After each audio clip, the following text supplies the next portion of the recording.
Hello, everybody. My name is Christopher Saunders, and this is a special edition of the Connecticut Sports Talent Show. I'm pleased to have on the senior from the Woodland Hawks, Josh Gibson, who recently just committed to UNH. Josh, it's great to be able to have you on, and congratulations on your commitment. Thank you. Thank you very much. Good to be here. I think, Josh, obviously, you and I were kind of spitballing a little bit about the season and such. And first off, it was great to be able to broadcast high school football, being able to see the talent back on the field after losing the previous season because of COVID. I know the season did not end or go probably the way the team wanted, but for the way the team started and with everything that kind of went in during the offseason, I would say in a lot of ways it was a success. Yeah, I do agree with you. We had a lot of people doubt us. Even like in the beginning of the year, like we just got our coach right before the beginning of the season. A lot of people even think we had a football team. We have about like 20 kids on the roster. Not enough to be like a solo football team. And for your school, we were thinking about co-op too. But we hashed it out. We got more players, we got our coaches in, and we didn't have that much time to really work it out. Put in like offense and defense. It was all kind of like last minute, chopped up. But we got it done, and we came out, a couple wins in the beginning of the year. I think we did, like you said, I think we did better than people would have thought. Was there more potential there? Absolutely. Yeah, we could have had a lot more come out, but for what we had and what we did, I think we did a pretty hell of a job. And speaking too of the fact that, going into the last three games where you were 5-2, being in Class S, you kind of, if you lost one more game, it was going to be difficult. But in each of those games against Naugatuck at Naugatuck, against Ansonia, Seymour, the home game that you had the day before Thanksgiving, you guys were in those games, man. And I just feel like, again, you go back to not having a lot of kids in the beginning, having, a lot of youth, the quarterback, a first time starter, missing last year because of COVID, just everything seemed to be going against you guys. But even though the wins were not there, like you said, you proved doubters wrong and you showed like, hey, this team, may have lost the battle, but the war is far from over, dude. hmm No, 100%. I agree with exactly what you're saying. Um, like you said, we did have a lot of youth, and that's the thing that really got us. Because most of those kids that started, Mason Mastropietro, Darren Gaspari, Jace Mosick, a lot of those kids, juniors and sophomores, they've never like those sophomores. That's their first time playing like high school football. You know, those kids like Mason Mastropietro, he was the first time starter as a sophomore. He never experienced it, what it was like his freshman year because we didn't have a season, And those kids like Jace Mosick and Darren Gaspari, that was kind of their first actual like season playing as a varsity starter. So it did put us in a little bit of like a step back from other teams. A lot of other teams had a lot of veterans, seniors, juniors that actually played like started their freshman year. And it did set us back a little bit. But what you're saying is absolutely right. We didn't have what other teams had. We didn't have the players. We didn't have the numbers. We didn't have the experience and just new coaches and stuff. It didn't integrate well. But like I said, we did make the best out of it, and I think that's the best we could have done. Now, because of the lost season, you missed your junior year. And what Yep. I'm going to get at is because you only had, because how long did you play on varsity going into what was your senior year? So before my senior year, Mhm. as a freshman, I didn't really play varsity that much. When we go out a team, yeah, they put me in. Sophomore year, I came back a little bigger, a little better. I was like 6'1", like 190.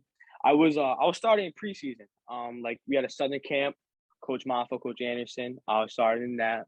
And then I got injured my first scrimmage against Plainville my sophomore year. I was starting at left. It was like we played like a 3-3 stack, and I was playing left side, weak side linebacker, and I got hurt, and that set me out the first 5 weeks. And then that's a lot of time lost. We had some kids like show out sophomore year. I started like Ben Brooks, he started, and JD Angelo. Those are kids in my grade that had a great sophomore year with our defense that year. I did get in a little bit, like Seymour. I did start that game. This is my sophomore year. St. Paul, like play left tackle because one of our tackles were hurt. But little things here and there. I was coming back to hopefully have a show out junior year.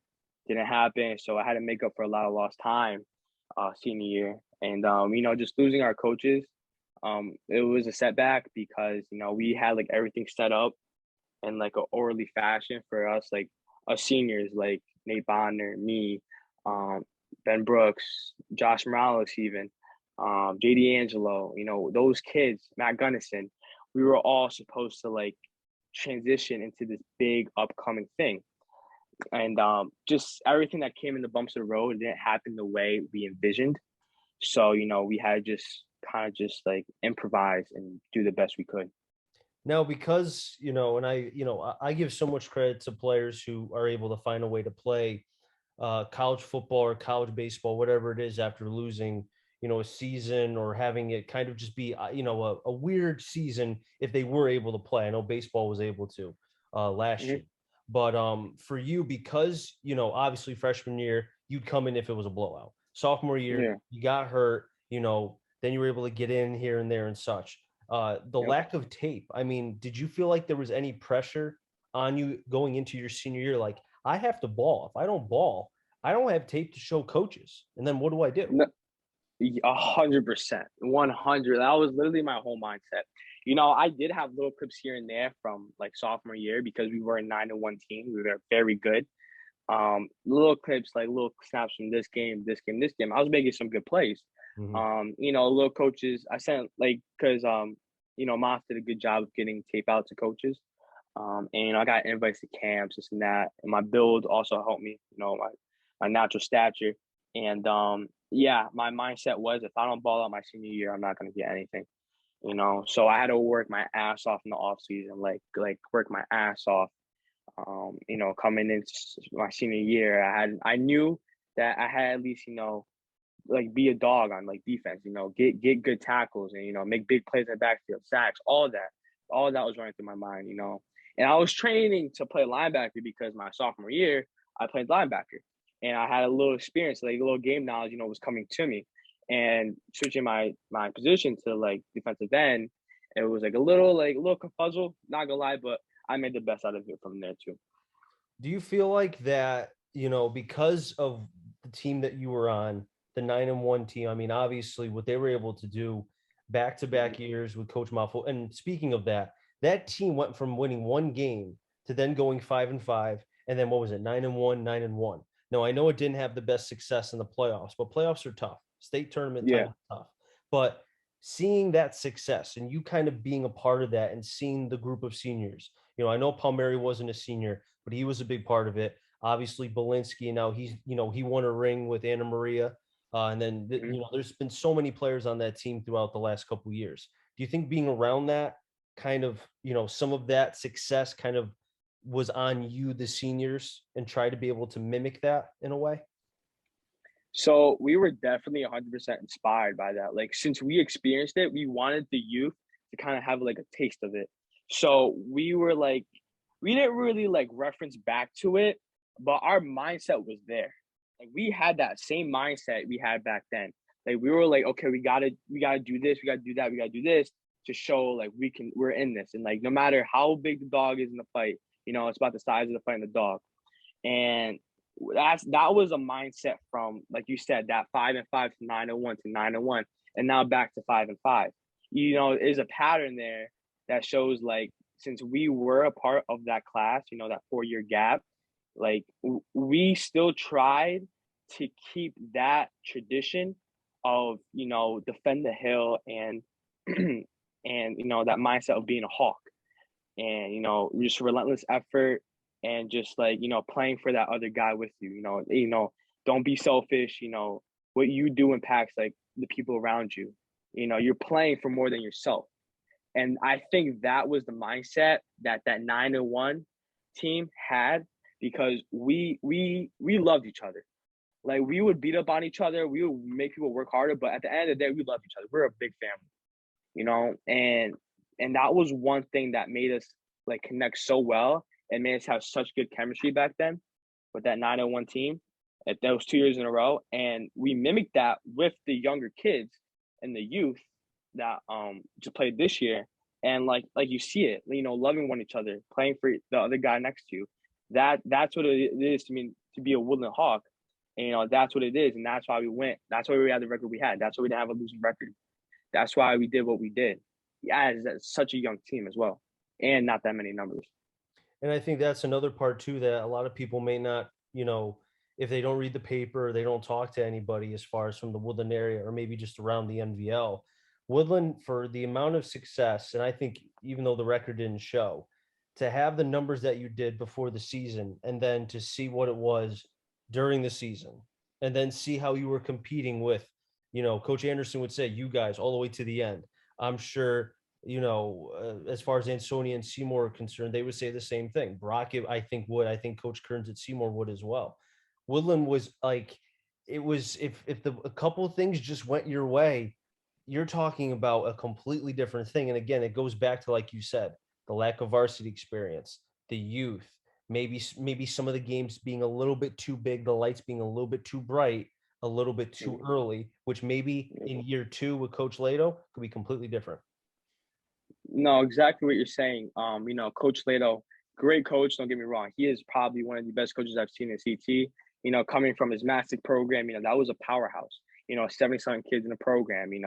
Making it to the state playoffs every year. He knows he's a good coach. He is a very better. He's very experienced.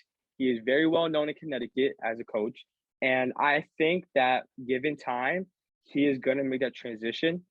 This year was a little hard, but he is going to make the transition and he will build up Woodland football again. And I have 100% hope, the way he cares for his kids, the way he trains us, there was always a sense of pride. Like he always had that sense of pride. He took the game of football outside the game of football, if you know what I mean. Like all the lessons he taught us, the things we've done with him, the day before games and all these traditions we've built up. It's teaching us to be good men in our life. The qualities of a young man, the qualities of hardworking, the qualities of like self-made. Those are the things that this generation is going to need 100%. Because in my opinion, the way he's teaching his players and building his players I think it's pretty different from a lot of those coaches out there. He spent times with his kids. He's trying to build those kids. He's making those connections with each one of those kids. Each one. There may not be that many kids, but as those numbers grow, I have no doubt in my mind that he will make a connection with each kid and help them outside of football. So would you be shocked in 3 years if the numbers went like doubled, even tripled as far as on the roster? Honestly, I'm not surprised. I would not be surprised. The reason I'm saying that is because where he's playing now, working with the junior Hawks, like he did at Mastic, he's building that youth to bring into high school. So what he's doing now, he's building that youth with the junior Hawks, and he's trying to make it all one big circle. Us, he even said it, like we inspired those junior Hawks. They look up to us as like heroes. The way we like play on Friday nights, they're watching us. We have to set a good example, and we inspired them to be like, "Oh yeah, mom and dad, like going to high school, I want to play football. I want to do this and that." And I wouldn't be surprised by the next 3-4 years that the numbers do hit 60, because I think what he's doing right now, like he's going around the community, like, "Hey, like Prospect Beacon Falls, because that's the Woodland Hawks," and he's like, "Hey, could you get out here? Maybe I think you'll like it." He's doing that. He's taking his time out of his day. Going out, rebuilding the community, and he loves his community. Like this guy lives, breathes, eats, sleeps Prospect Beacon Falls. He loves it. I think he would die for it. Like he loves it that much. And he's out there, day and night and like trying to build up that community, trying to build up that program. And like you said, in 3 years, I think and I do believe that number will be very high. The Woodland team, the Woodland Hawks are one of the few teams in the NVL that are able to, they're not only just returning a lot of that young core, and I know they're losing you and a couple other players, key players, and it's going to be hard to replace you guys, but Gaspari will be back. You think about Ansonia, Kaminsky will be back. You think about Seymour, Drezick will be back. Two probably very talented quarterbacks. Kaminsky, I think, has some work that needs to be done on his part, but it's funny that 3 teams that are returning their quarterbacks are all in one division, the Copper Division. And it's almost Mhm. like you wonder, is the Copper Division going to be again like it has been the last couple of years? Very competitive, very, very strong. Even Oxford, even though they didn't have the flashiness of the names, they gave Ansonia a very good game early in the season. They were competitive each and every week, and Coach Stockmill does a fantastic job there. Yeah, I think it's just we're valley kids, we're hardworking kids, we love like most of us love football, we love what we do, and Mhm. it's just a mindset we got. In like those young quarterbacks, yeah, I'm pretty sure, and I'm not one to say, but they probably work their ass off. They probably out there, working out, on the off season grinding to become better. And I think that is what drives them is their mindset, their worth ethic. And I think, like you said, they are going to be returning, and I think it's going to be a battle once again. They're all great quarterbacks. They all have something special about them. Each one of them, they got something to show for. Now, Josh, before I let you go, and I really appreciate you coming on, I want to talk about your Yeah, commitment to UNH. yeah. How did that come about? Was it a lot of schools? Was it where you just picked out of a hat? Just take me into that whole commitment to the college that you're going to. All right, so yeah, so after the season, build up that tape, made a highlight film. I had some great hits, some big hits, sacks, tackles for loss, big sideline hits. And I think I had great coaches that helped me. Coach Leto asking me where I want to go, and that connection with Coach Anderson and Coach Maffa, I still built that connection with them. I was still in contact because they were my coaches. They said, hey, we're gonna be over here, but listen, you're still one of our players in our hearts. Like, if you need our help, we got you. I love them. I love them, man. Like, they helped me out so much. So it wasn't that many schools. I had a little bit of schools like Southern. I was talking to Southern coach. University of New Haven. I was looking at Springfield too a little bit. But at the end of the day, the school that was in my heart and the school I loved, even from like my sophomore year, was University of New Haven. Looking at an academic standpoint, I want to go study national security and the Henry Lee program over there. The best in literally the nation. Mhm. When he was one of the best forensic scientists out there, and just in coincidence, they're paired with a phenomenal program, a phenomenal football team, and kids that some special kids on that team. The program there is just like absolutely phenomenal. Like, I couldn't like when I was on my visit, I was like, oh my God, this is crazy. Like, this is literally where I want to be. Like, this is like the place. I was like, wow, like, whew. And when you go there and get that feeling, you get that feeling. I got that feeling when I got there. I got in contact with the coaches, about mid-December after finishing off their playoffs, and I got a text one day. It was like, hey, it's Coach Orlando from University of New Haven. How you doing? Oh my God, when I got that text, I was like, oh my God, I can't believe this. I was like looking at my phone. I was like, Dad, I'm like, look at this, man. I was so hyped. That was literally my dream school. It was a school I wanted to go back to. And I heard them back for a little bit later, but Mhm. that was normal because, they were still in the playoffs and everything during that time. And they're working on like their mid-year transfers. And so, class of 2022 was next. And it was getting late. I was hearing back from a lot of other schools, and I was kind of like, my hopes were kind of dying down. But then when I got that text, I was all on it, all on board. I was like, Coach, I was like, when I get there for a visit, he was like, I could do this and this and that, and I was just so hyped. We got down there, to visit the campus, the building a brand new facility, the field, Mhm. you know, talking to the players on the player panel. It was just like everything just felt right, and it goes to say like end of the day, I love football. It is my passion, it's my heart, soul. But at the end of the day, I know it won't be in my life forever. Mhm. I know that I'm of course I'm gonna get to University of New Haven and I'm gonna train hard, I'm gonna ball out, try to do everything I could do. But at the end of the day, my career and my future is dependent on my academics. So I think it was the smartest decision wise, academically, and football wise is like the best program I've ever seen in my life. Visited and it was perfect. I felt like it was just a perfect school for me to go to. Especially too in like 10 to 15 years, you could be protecting the president, being in national security. I mean, come on. I know, right? I mean, I mean, I was looking at like cybersecurity and stuff like that, but then I was still looking through. I'm like national security, man. I'm like, whoa. I'm like, that's pretty cool. It got my interest a little bit, and I was like, all right, I think I want to do this. Like, Mhm. so and just it's everything. It's everything I want. I want a great football team. Got it. I want great academics. Got it. Is it close to home? Yeah, it's pretty close. It's close enough, to be there, but it's far enough to I feel I grow and like have independence. So University of New Haven, it was a perfect choice for me. And I Wasn't was just psyched that I got the opportunity. wasn't UNH just coming off getting a ring themselves? Didn't they just win their Yep, conference too? they won. Yep, they won at any time. That's what I thought. So look at that. And they have a couple NVL guys on the team. I know a former career academy player, David Matabula, is on the roster, and he was Yep. like same position as you, a defensive end. And speaking about giving offensive linemen of Ansonia trouble, he was a part of that team with Rafael Prado and Jalen Gopi, he won a ring with Sacred Heart. Figure And hard. like, Yep. just it's great to see not just the teams in Connecticut win, rings, but it's great to see Mhm. NVL guys get that ring, Yeah. if it escaped them at the high school route. And hey, who Yeah. knows? You could end up like Tom Brady and have a ring for every finger, maybe one for each. Man, right. Yeah. Nah, it definitely. I've been ever since that. I went on my visit, and the next day, or in the car ride home, I'm like, Dad, I'm committed.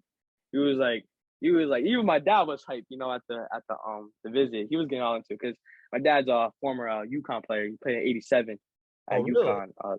Yeah, he was a Division 1 recruit, full ride scholarship in '87. He played to guessing 91, graduated 91. He went to the combine, he had a good shot there, but too many injuries, he couldn't play. It wasn't good enough as well. But nah, but he had a good run. And just seeing my dad play college football, all the old pictures Hmm. and some of the film he showed me, like it inspired me, like that I want to do that too. And he's like, and going to University of New Haven, he even said it. He's like, man, if I saw this when I was your age, he's like, man, I would be here right away. But my dad was from Florida, so he saw Hmm. UConn and he was like, "Oh, cool." He had a couple of D1 offers, but he chose UConn because it was the farthest. He just wanted to get away. Hmm. So, yeah, That explains your size. That explains where you got that from. yeah, no, 100%, yeah, yeah. Genetically, yeah, my dad's a big guy. He's like 6'2", like 222, 245. Yeah, Yeah, he's that's a big pretty good. guy. That's Yeah, pretty good. He's pretty big. yeah, yeah, and he just transferred over to me. So I'm blessed. I'm very blessed. Genetics and everything like that. Hard work ethic. Hmm. Just that made me, committing the next day. I called the coach. I'm like, Coach, this is where I want to be. He's like, man, that's awesome. Let's do it. I'm like, let's do it. Got me all committed, this and that. Still in the process, doing the NCAA, like the documents, the signing, NLI. Hmm. So we still got a couple of things to do, but yeah, this is where I'm going. This is the next 4 years of my life. I'm psyched about it. I'm working harder than I ever did. I'm in that gym 3 to 4 hours a day. Working at the speed center. Training hard. Just so different. Like it's just a whole new level of training, whole new level. Hey, if you select, I'll make sure I ask Palmieri or Krifka because I know both those guys. I could text and be like, "Hey, Yeah. is he slacking?" They'll be honest with me. They'll tell me. Oh no, 100%. Yeah, let's be honest with you. They're always busting me, bro. They're always like, "Yo, you can be fast and this and that." I'm like, man, just like I'm working hard because those are some fast cats, yo. They are Yeah, fast, yeah, they're. fast, great feet work. They're good, but not, even them. They're pushing me hard too. Like this year I'm taking it real serious, and I'm trying to get there. Trying to do the best I can. Try to, when I get there, I'm gonna try to show out to the best I can to my ability, and hopefully, something good happens. Well, Josh, I really appreciate you coming on and stay in touch. I'd love to be able to hear how you do your freshman year at UNH. Yeah, But before that, if I don't talk to you, by the time you graduate, enjoy the last couple months of school and you know, congratulations on being able to graduate thank you, from Woodland as well. thank you very much. It's an honor. No problem, man. I'll wrap things up here in the Connecticut Sports Talent Show. So until next time, stay safe. MRCT stands for Connecticut Talent. I'm on our journey to find them all. Enjoy the rest of your day, everybody, and be well.